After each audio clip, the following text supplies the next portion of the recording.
the 16th century, the Spanish conquistadors tore into the new world of South America. Francisco Pizarro, an illiterate peasant soldier who conquered Peru, was perhaps the most ruthless of these soldiers of fortune.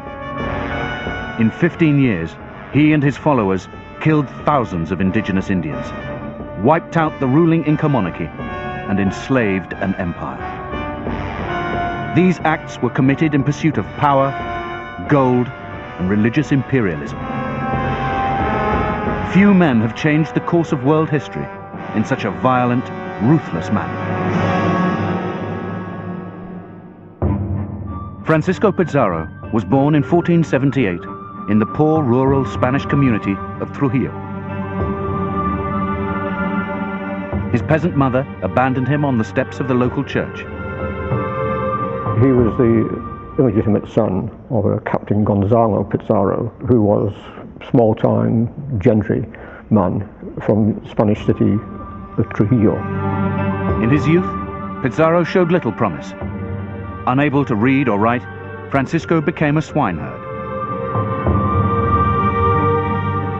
By the early 16th century, the Spanish conquest of the New World was underway. Ordinary men were bringing great fortunes back home.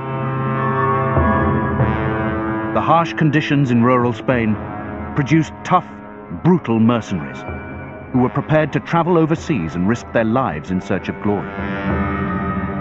The one thing which set the imagination of men like Pizarro going was seeing in southwestern Spain not just Indians who were brought back, but gold objects. And they immediately saw an opportunity to, well, get rich quick, I suppose. At the age of 23, Pizarro left Trujillo for the New World. He had become a soldier of fortune. In 1501, he arrived in the Americas and joined a series of expeditions to find land and gold. The conquistadors were waging a brutal, merciless war against vulnerable Indian natives in the name of the Spanish crown and the Catholic Church. This wasn't Renaissance Europe. It was a place where men killed their brothers for a gold ingot. For mercenaries like Pizarro, unimaginable power and wealth were on offer.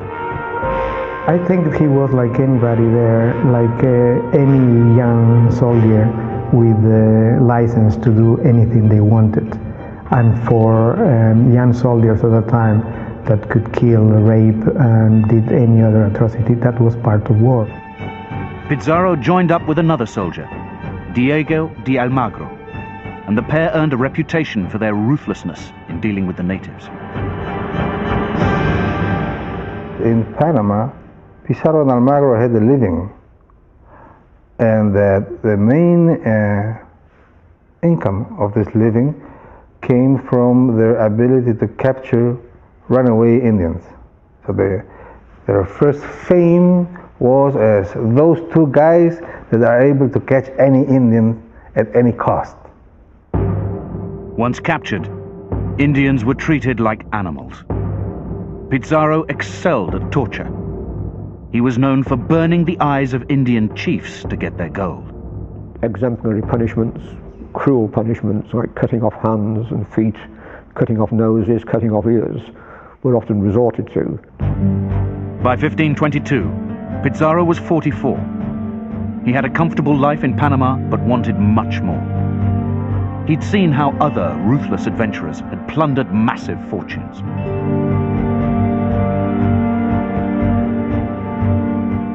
A fellow Spaniard, Cortés, had conquered Mexico and accumulated great wealth by seizing Aztec gold.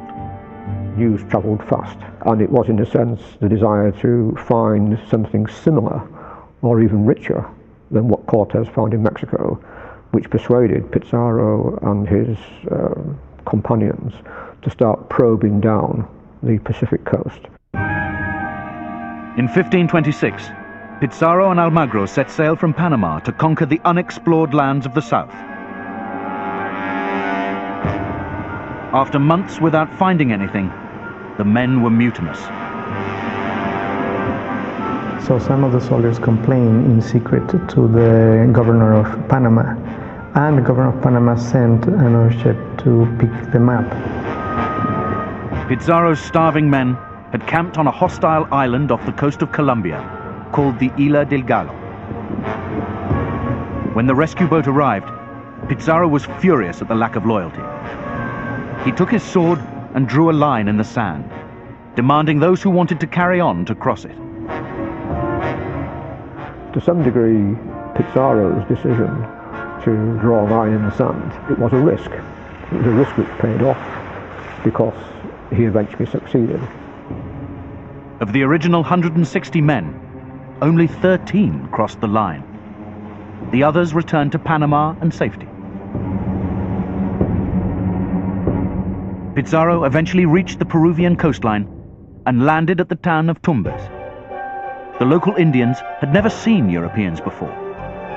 The heavily armored Spaniards who emerged from huge wooden ships were like aliens to them. They live in the sea,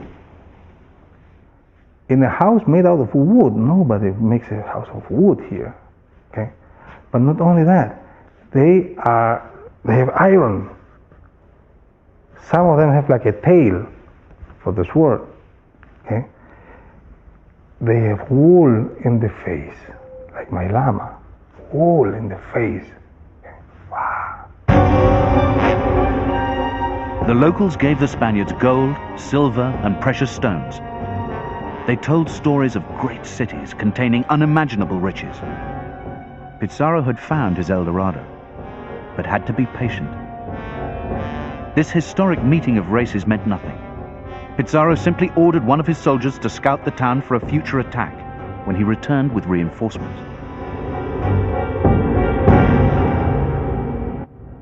Pizarro went back to Spain and triumphantly headed for the town of his birth. Pizarro was drawn to his hometown of Trujillo, partly because of its tradition by now of sending fit, able, competent young men, many with some sort of military experience, to America. He was drawn by the whole family network. He recruited his half-brothers, Gonzalo, Juan, and Hernando. One of the strong links was blood link. If you can trust somebody, it has to be your blood. So in that sense, it was very helpful that they had all these brothers around. And at the end, if they gain something, it's still within the family. Before he could return to Peru, Pizarro needed approval from the Spanish king, Charles V. The monarchy was an enthusiastic supporter of the idea that it might become richer and more powerful, and that through the monarchy, Spanish civilization would become more important, greater, more recognized by the rest of Western European Christendom. Charles V was about to extend his territory.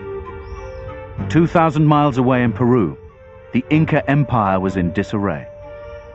There had been a vicious civil war in Peru before the Spaniards arrived. This civil war was between rival Incas. Huascar had been beaten by his brother, Atahualpa. The civil wars weakened the Incas so that when they faced the Spaniards, they were clearly not at the top of their power. Unlike the vulnerable Incas, the Spanish were well trained in the art of conquest. Remember that the Spaniards were coming out of 700 years of constant struggle and combat against the Moors. These were people that have been bred for 700 years, generation after generation of warriors. Pizarro returned to Tumbes in April 1532. In the 4 years he'd been away, the town had been ravaged by the civil war.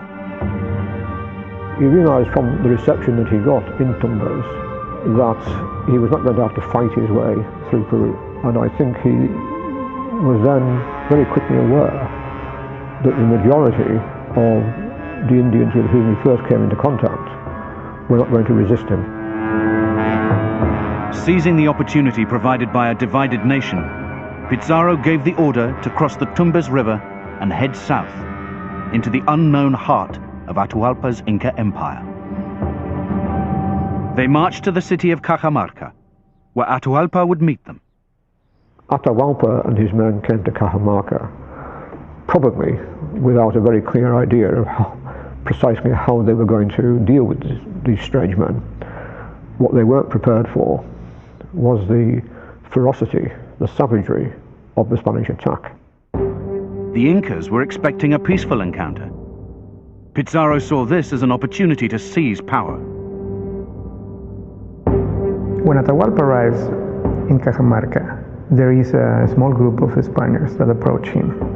The other group of Spaniards are within the different buildings that surrounded the square and are ready with weapons. The Spanish were not in the mood for negotiation. Pizarro said he was an ambassador from a great king overseas. His priest urged Atahualpa to reject his false idols and worship the true Christian God. The friar Valverde handed a religious book to Atahualpa. Atahualpa almost unwittingly played his part in the script by throwing away that symbol of the true religion of Spanish superiority. With the excuse he needed, Pizarro ordered the attack. In an act of unrestrained savagery, his men drew their arms and began shooting into the crowd. The shocked Incas were thrown into panic. For the Incas, the Spanish might have been seen as something absolutely overwhelming, a force of nature maybe. These people were shot not only with guns but with cannons, and also horses were thrown to them. It was just panic. In the confusion, Atahualpa was dragged from his throne and captured, while the mounted Spanish soldiers tore into the fleeing Incas. Over 2,000 Incas died, and 5,000 were captured. More importantly for Pizarro, the native emperor was his hostage. They knew that they have one key individual that was the leader. If you take the leader, everybody else will fall. In a bloody double cross, Francisco Pizarro had captured the head of the mighty Incan Empire. He was now in a prime position to conquer this new world and satisfy his lust for power and gold.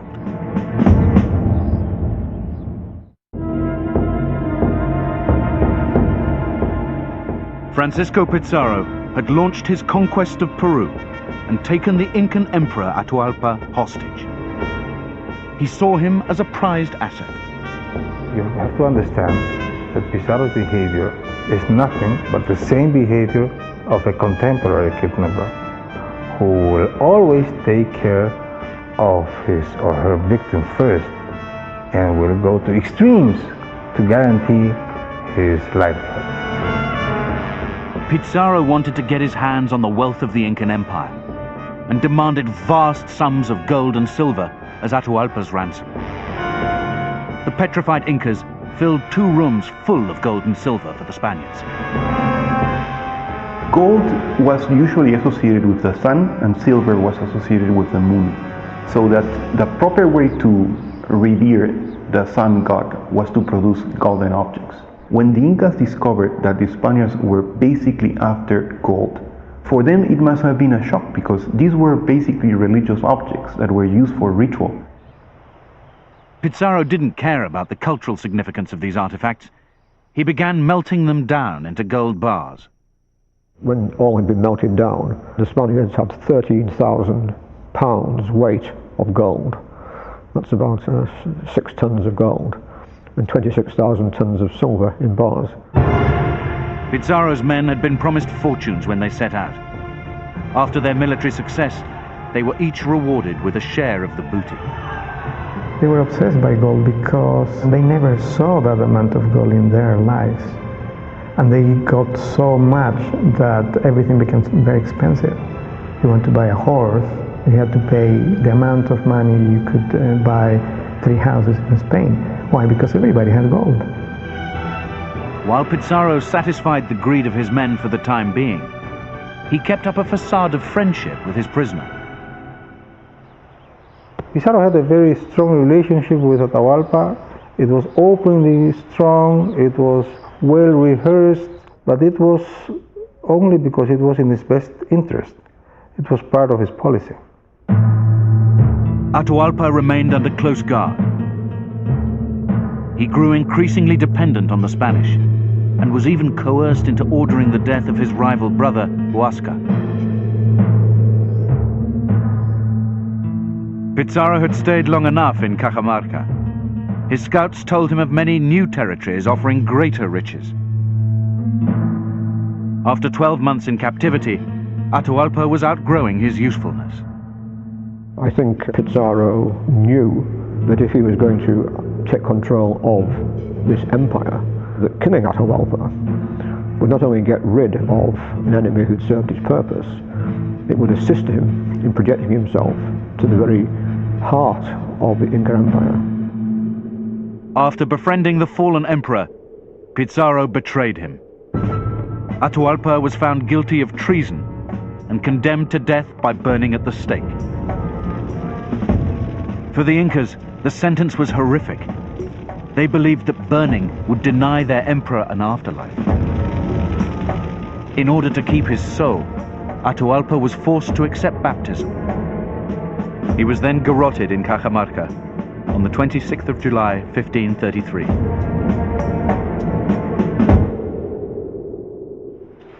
Pizarro marched on the ancient city of Cusco, the spiritual home of the Incas.